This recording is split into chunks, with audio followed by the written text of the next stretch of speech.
Government হস্পিটেলতো ধনী মানুহ নাযায়, অকল যিখিনি দুখীয়া সেইখিনিহে যায়। ধনী হ'লে টকা পইচা থাকিলেতো আমি প্ৰাইভেটত গ'লোহেঁতেন। গভৰ্ণমেণ্টত কিয় গৈছোঁ যে আমাৰ টকা পইচাৰ অভাৱ আছে কাৰণেহে গৈছোঁ। যদি এনেকৈ আমি এতিয়া এনেকুৱা বেমাৰী হ'ব লগা হয়, আমি কি সাহসত আৰু গভৰ্ণমেণ্ট হস্পিটেলত দবকাত নিম?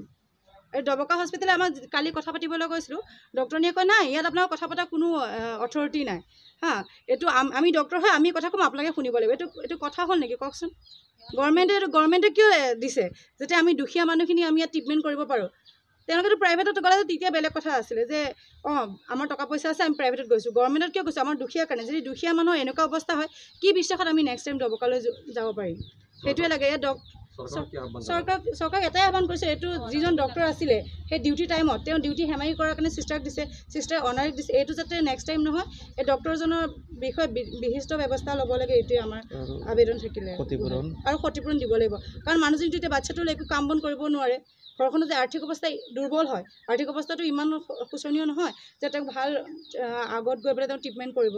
সেইটো কাৰণে আমাৰ ভাল তেওঁ সুস্থ যাতে ট্ৰিটমেণ্ট পায়, তেওঁলোকে খৰচ বহন কৰে। এইটোৱে মোৰ মানে অনুৰোধ থাকিলে। হয়, আমাৰ গাঁৱৰ মহিলাজনীৰ নাম মলয়া দৈমাৰী। তেখেত গৰ্ভৱতী হৈ আছিলে আৰু প্ৰেগনেঞ্চিৰ শেষত দবকা চিভিলত গৈছিলে বাচ্ছা জন্ম হোৱাৰ সময়। সেই সময়ত দবকাত বাচ্ছা জন্ম হোৱাৰ পাছত বাচ্ছা জন্ম হোৱাৰ সময়তে তাতে ৰং ট্ৰিটমেণ্ট কৰিব লাগে। য'ত চিলনি চিলাব লাগে তাত চিলোৱা নাই, য'ত নিচিলাব লাগে, য'ত কাটিব নালাগে তাত কাটিছে। তাৰ ৰং ট্ৰিটমেণ্ট হোৱাৰ ভুল চিকিৎসা হোৱাৰ কাৰণে আমাৰ এই মহিলাগৰাকীয়ে বহুত কষ্ট পাইছে। 3 দিন পেচাব কৰিব পৰা নাছিলে, যাৰ পৰিপ্ৰেক্ষিতত মহকুলিলৈ যাব লগা হৈছে। মহকুলিৰ পৰা গুৱাহাটীৰ GMCHলৈ ফৰৱাৰ্ড কৰিছে।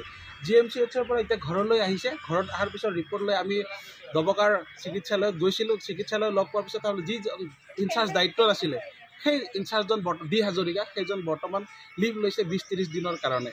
আৰু ডক্টৰজনৰ এই বিসংগতি চিকিৎসাৰ কাৰণে আমি দবকা আৰক্ষী চকীত আমি এটা গোচৰ ৰুজু কৰিছোঁ। আৰু বিগত সময়ছোৱাত দেখিছোঁ যে দবকা এই আমাৰ চিভিলখনত বিভিন্ন সময়ত বহুত কেলেংকাৰী আৰু অভিযোগ উঠিছে। ডক্টৰে সময়মতে চিকিৎসা নকৰে, আৰু যিবিলাক চিষ্টাৰ থাকে, যিবিলাক নাৰ্ছ থাকে, সেই নাৰ্ছসকলে নিজে সময়ত নাথাকি অনাৰীত কোনো থাৰ্ড পাৰ্চন মানুহ দি ট্ৰিটমেণ্ট কৰায়, যাৰ কাৰণে এই বিসংগতি আৰু ভুল চিকিৎসা হৈছে। আৰু দেখিছোঁ বিগত সময়ছোৱাত দবকাত আয়ুষ্মান কেলেংকাৰীও সংঘটিত হৈছে। বাৰে বাৰে এই ডক্টৰ আৰু নাৰ্ছবিলাকে এই দুৰ্নীতি কেলেংকাৰী কৰিবৰ কাৰণে ৰেডি হৈ থাকে।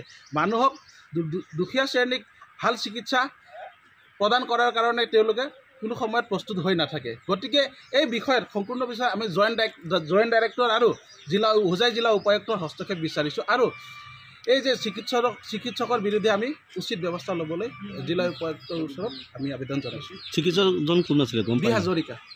তেওঁ ট্ৰিটমেণ্ট কৰিছিলে? হয়, ইনচাৰ্জ আছিলে সেইখনত। নহয়, মহিলাগৰাকী যিগৰাকী ট্ৰিটমেণ্ট কৰিছিলে বুলি ক'লে, ভুল ট্ৰিটমেণ্ট যিটো কৰিছে, এজন আছিলে জেচমিন আৰু এজন আছিলে D Hazarika. Doctor D Hazarika আছিলে? হয়।